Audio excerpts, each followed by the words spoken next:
Come hang out with me while I design and publish my very first Shadowdark adventure.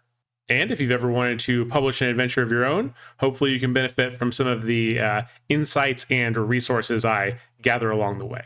Hey folks, I'm William, this is RuneForge, welcome to the channel. If you'd like some additional context for this challenge, please check out the playlist located in the description. And as a quick reminder, while I have been designing my own homebrew adventure since I started playing back in 2nd edition, I've never actually published an adventure before, so this could either be really awesome or a total dumpster fire. So if you love a good train wreck, please be sure to like and subscribe to the channel so you don't miss out on the other videos in this series. In the previous video, I generated some ideas for the premise of the adventure, as well as a list of relevant rooms and encounters. Long story short, a group of cultists have kidnapped several local villagers and taken them back to their hideout, a temple to the dark god Ramlaat. There, they hope to convert the strongest of the captives using powerful mind control magic and sacrifice the rest in the name of Ramlaat. Today, I'm going to be taking the rooms that I generated in the previous video and trying to lay them out in a way that's going to make for a fun gameplay experience, with the opportunity for informed choices to be made about how to best navigate the dungeon, and maybe a secret path or two that will reward clever players for paying attention, while also hopefully creating somewhat of a believable and lived-in space. All right, so to start off with, I've taken all the names of the various different rooms that I generated last time, and I've laid them all out here in Canva. You don't have to use Canva for this. Any sort of like word processing or spreadsheet software or even Paint will work just fine. And if you're doing this in person, I found that using sticky notes is also a really good alternative if you prefer something a little bit more physical.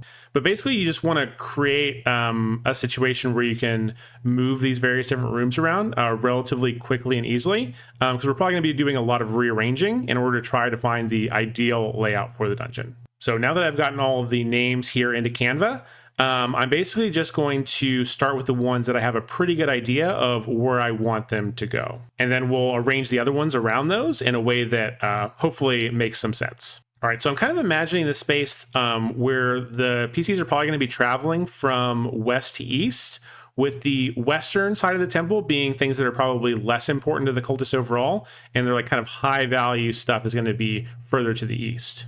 So I think with that in mind, we can go ahead and put our entrance hall over here on the far west side, because I think that's going to be our primary starting point for the adventure. And then I think that we've pretty much established that kind of the final encounter will probably take place in the ritual chamber, so we can go ahead and throw that on the far east side over here. And then I imagine that the Great Hall is going to be somewhere in between, in the middle of the dungeon, so we'll go ahead and just plop that kind of like right in the middle. And then from there, we can kind of start building on to this kind of like core area that we've kind of built out so far.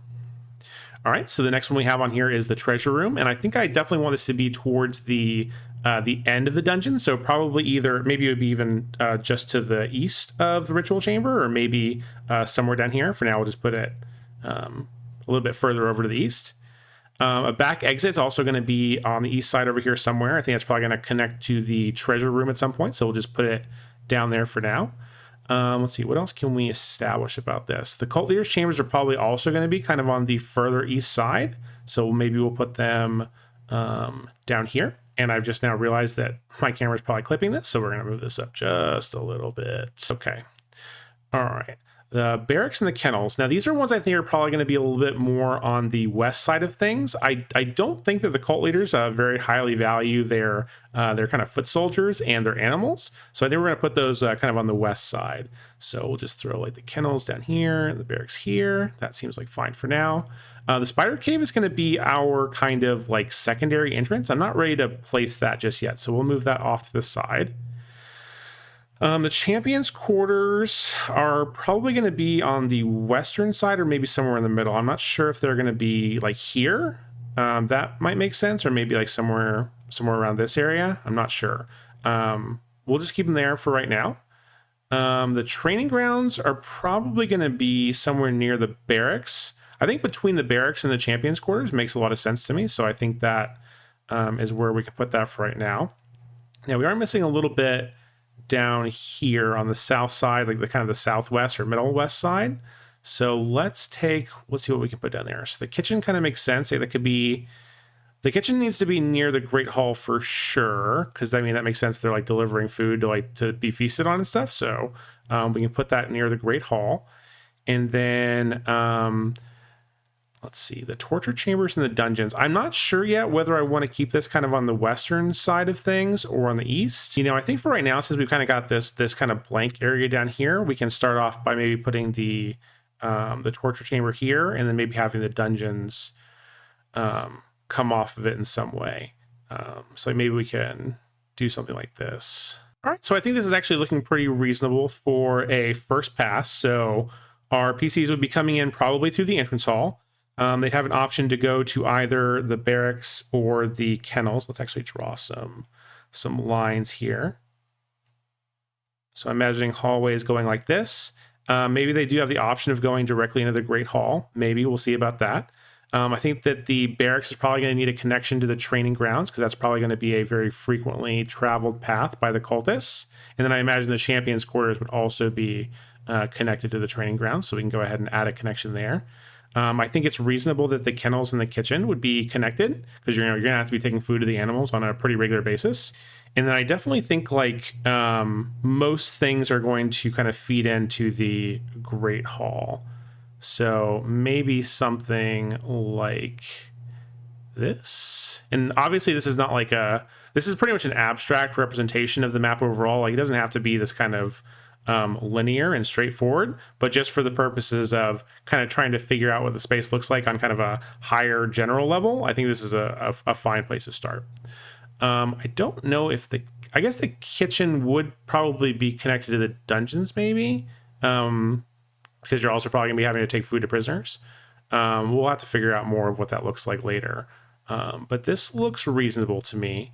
I do want to kind of make the Great Hall like somewhere that the heroes kind of have to travel through, like a great focal point, because I want to have an encounter here where there's like just like a kind of a bunch of cultists that are hanging out, maybe too many to take on in a kind of a straight up fight. And I want the PCs to kind of have to grapple with the best way to deal with that room. So I kind of want to make it so they have to funnel through it. And then we may end up adding like a secret way around it like later, but I kind of want that to be like the primary way that people go. And if they're able to avoid it in some way, that would be the result of some clever thinking or some exploration on their part that wasn't just like immediately obvious. All right, so I think something like this is probably fine. Let's draw some additional things here. So I think the Great Hall is going to lead off to the eastern side of the temple. And I think that something like this is probably fine. And then I think I also said in the last video that we wanted to create some sort of like secret tunnel from the cult leaders' rooms to the back exit and the treasure room. So I think we can go ahead and add that like this. All right, yeah, that does not look bad. I think that's a pretty decent start. And now we got to figure out about this spider cave. So I was kind of thinking of putting just like a level 3 giant spider, like directly out of the book, in that area. And I think that's probably going to be a pretty challenging fight for a group of first level adventurers. So I do kind of want to reward them for finding the secret path and getting through this kind of difficult enemy by letting them progress a little bit further along in the temple than they would be if they just kind of come in through the front entrance. So with that in mind, I think that a reasonable place for them to maybe come in would either be like through the kitchen, like maybe through like a storeroom in the back. You know, maybe a villager has kind of tunneled their way out back there, and maybe they've hidden it with some of the supplies in the storeroom. But they probably didn't make it very far, so I imagine that they probably got webbed or eaten by the spider. But maybe we can find some sign that maybe they have like a shovel with them or something, and that's like an indication of like how they managed to break through the wall and kind of tunnel into the cave complex that the spider happens to live in. So I think the kitchen would probably be a pretty good option. We could have the spider cave go directly into the dungeons. That's a possibility.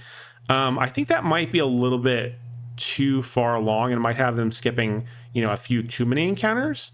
It is an option, but I think that based on what we've seen, the kitchen or the training grounds probably makes the most sense in terms of just kind of the structure of how we've got the dungeon laid out so far.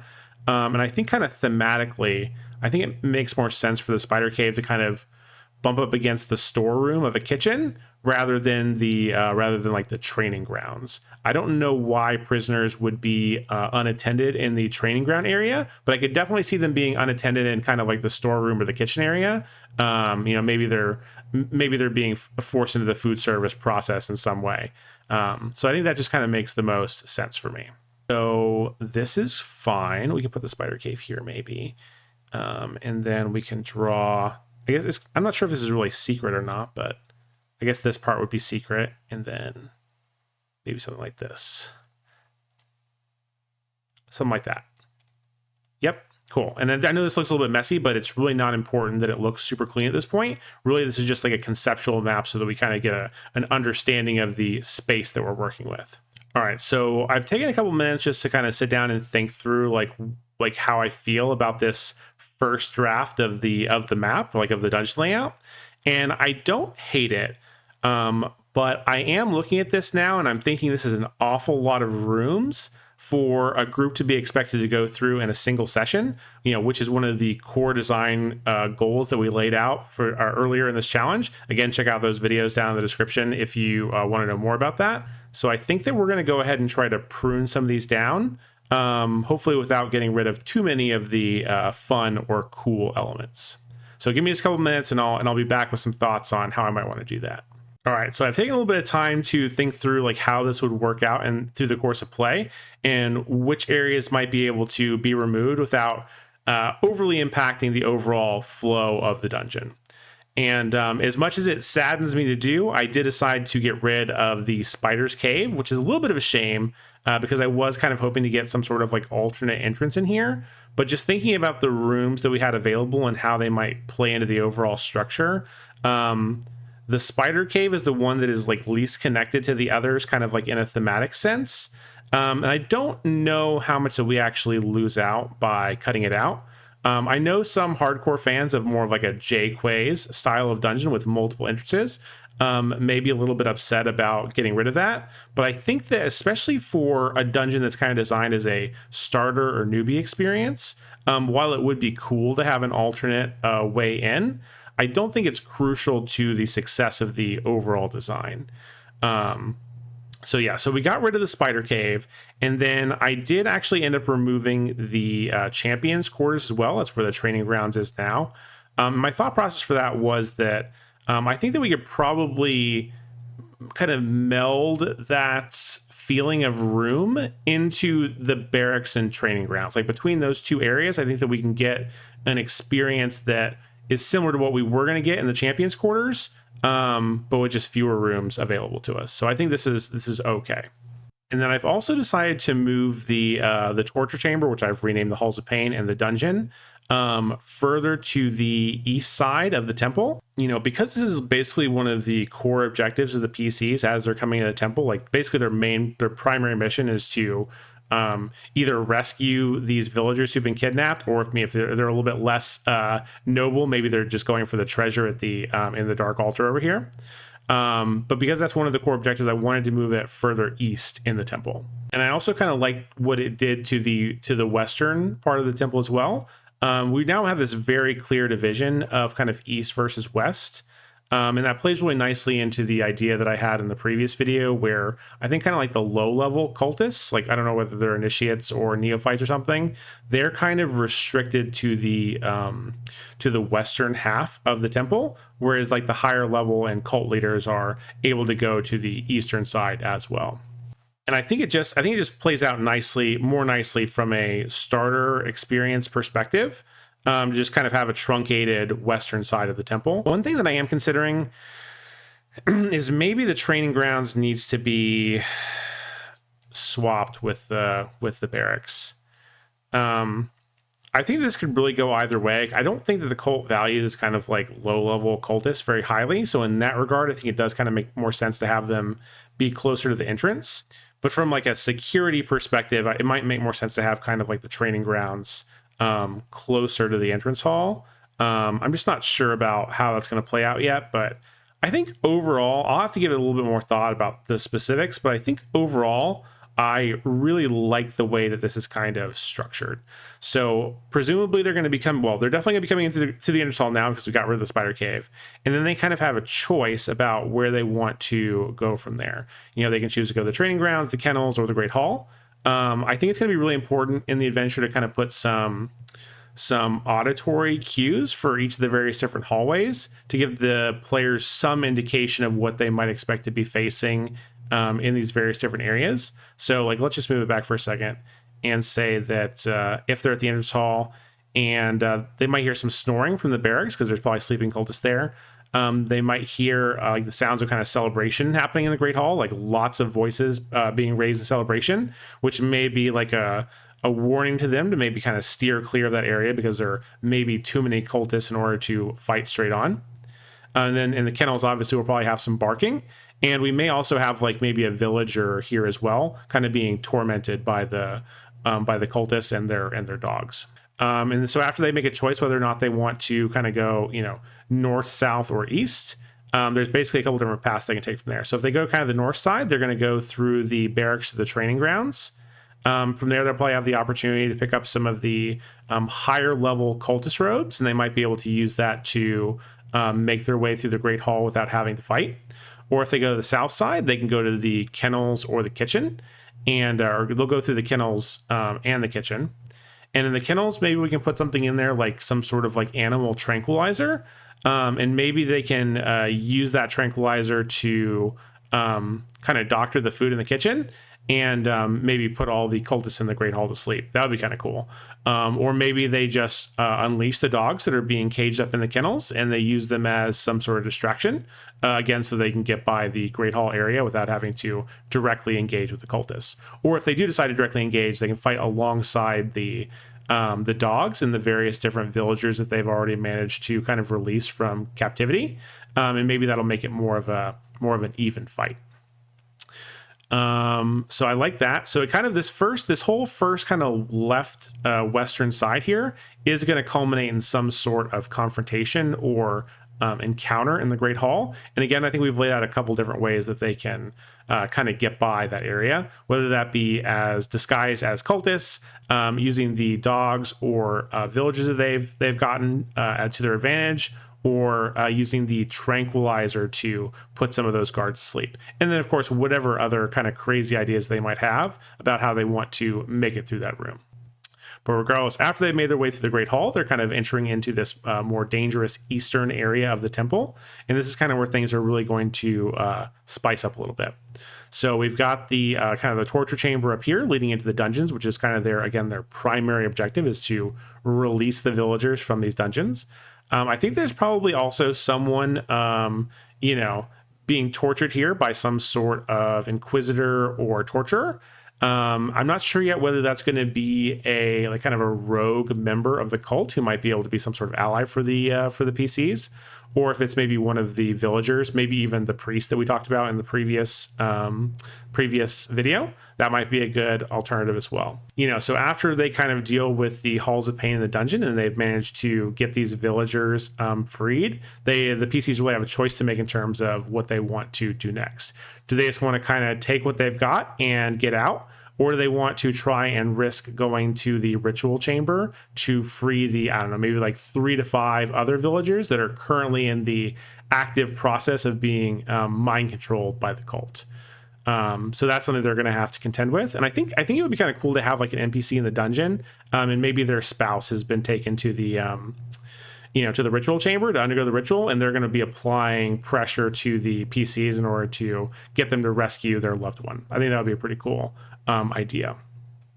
Another thing they can do is go down to the cult leaders chambers. I don't think there's going to be a fight in this room per se. I think this is going to be more of like a breather room before the kind of final encounter if they choose to take that on. And in that area, they can probably find some additional information about like who this cult actually is and what their goals are and stuff like that. And then also, I think it would be pretty cool if there's a secret door that kind of leads to the back entrance and the treasure room here in the Dark Altar.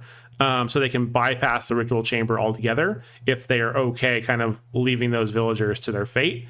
Maybe they're not as noble as some PCs are, and they just don't really care about saving the innocents or whatever. They just want the treasure when they want to get out.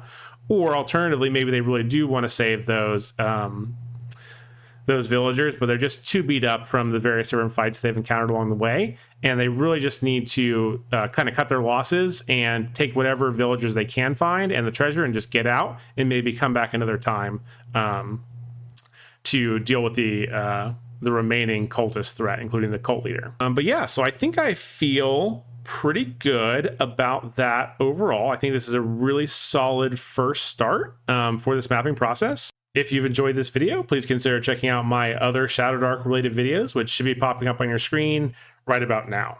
And I think that's about it for now. Thank you so much for watching and have a wonderful day. Bye.